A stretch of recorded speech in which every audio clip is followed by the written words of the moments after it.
Hello guys! Magandang buhay! At dahil December na nga, and malapit na ang Pasko, so for today's video, ipapasyal ko kayo sa Bologna's symbol of luxury and beauty, ang Galleria Cavour. Kasi guys, kung mapapansin niyo ito, ayan, sobrang bongga ng kanilang Christmas decoration dito. Christmas feels talaga sobra.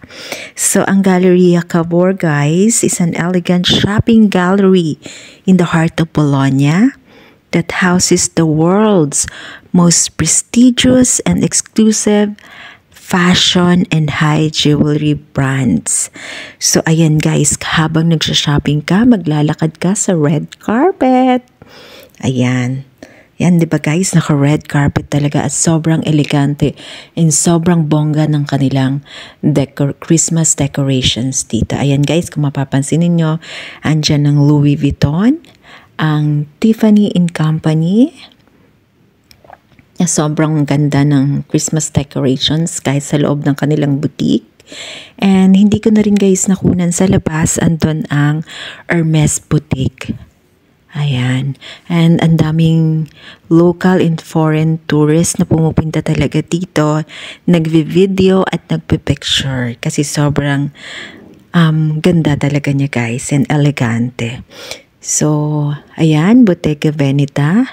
Lahat guys ng high-end and luxury brands ay nandito. Versace, andyan din. Ang Moncler, andyan din. And syempre guys, nandito tayo para lang mamasyal. Ayan, at mag-video. 'Di ba? Kasi wala naman tayong pambili or pang shopping ng mga ganyang kamamahal na mga branded. Ayan, so after ng Moncler guys ay ang Prada. Ayan. Diba, ang gaganda ng mga collections nila dito guys. At syempre talagang feel na feel mo ang pag-shopping kasi naglalakad ka sa red carpet. Doon naman guys sa kabila ay ang Gucci at ang YSL. Ayan. Ito naman ay Italian brand yan na high-end din. And andito din guys sa loob ng galleria na to ang Emporio Armani Cafe and Restaurant na of course, sobrang mahal din. So, ayan guys, 'di ba? Christmas feels talaga dito. And I hope nag-enjoy kayo sa ating quick tour dito sa Galleria Cavour. And syempre guys, rumampa talaga ako. Hindi pwedeng hinding mag-slow-mo walk dito sa kanilang red carpet. So, that's all for today guys. Thanks for watching.